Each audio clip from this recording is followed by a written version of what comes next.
champion of the victims of state injustice when he talked about the Hillsborough law and he talked about the victims of the infected blood scandal and so on. What we've got to do is remind this new Prime Minister and this new government that if they genuinely want to be seen to be undoing the scandals of the state, refusing to protect or indeed damaging individuals, the IPP has to be his next campaign. That is something you should really work on, right? Everyone here should write to Andy Burnham. I am not starting off with cynicism, even though you won't get me. I'm more cynical than you could ever even imagine. Right? What I'm saying is, you take people at their word and you try and you make a public point. So I would suggest that every single group and every individual send an email to Andy Burnham, quote him from his speech and say, our case and our scandal, right? It's not going to do any harm, copying Timpson, you never know. But it's a way of making a public statement that he said this and therefore we're now holding it to him. No, I'm saying blank slate, new page, let's have a go. That's the first thing. Secondly, we've got a meeting with Lord Timpson, those of us in the Lords, on Monday, and we've got it on probation. So we will try and raise as many of the problems that people have said.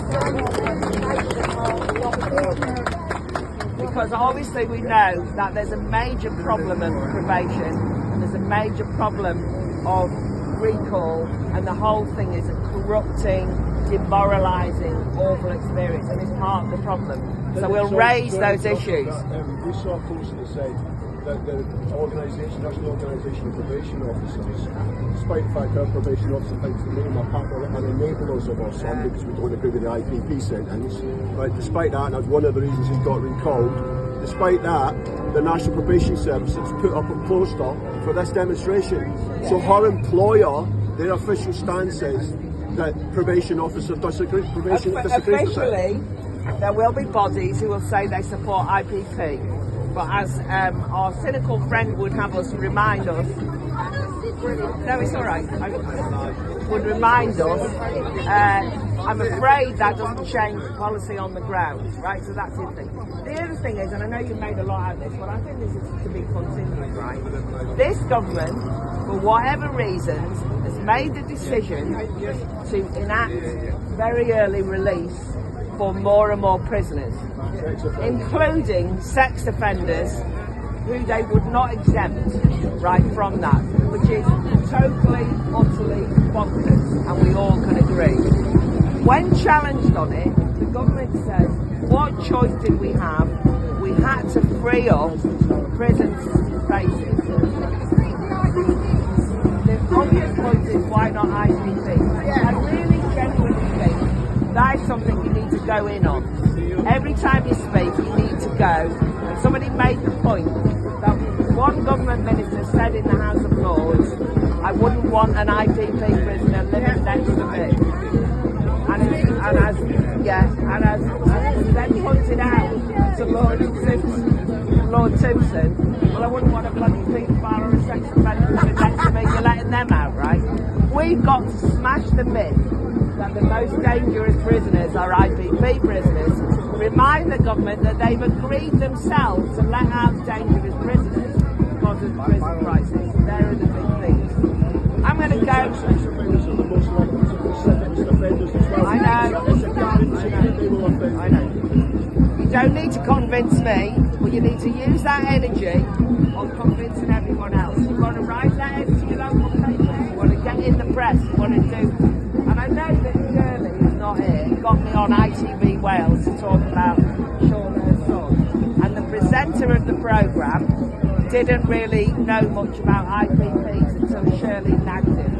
He then, before I did the interview, spent about 45 minutes talking to me, going, I'm shocked by this story, I didn't know. So what you've got to remember is people do not know, and when you tell them, they're shocked. So I'm afraid your responsibility and mine is to keep telling the stuff. Don't assume anyone knows. Don't assume your MPs know. Don't assume your local papers know. The final thing stated before I go is, these kind of things that you've done today are what keeps this in the public eye. It's what puts people like me under pressure.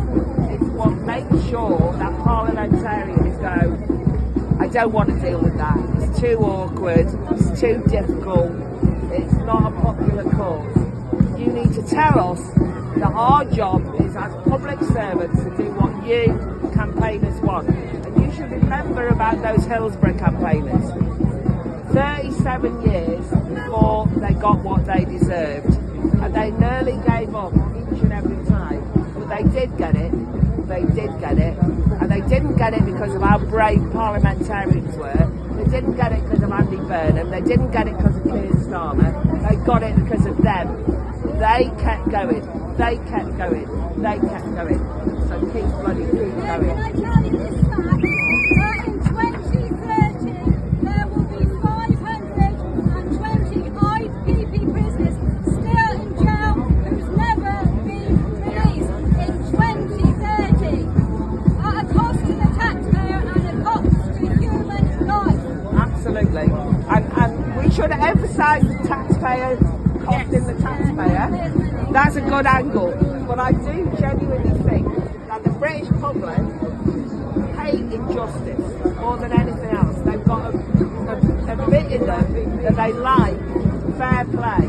And the problem is they don't know about IPP. Yep. Our job is to make sure they do. So they can see this as a great scandal.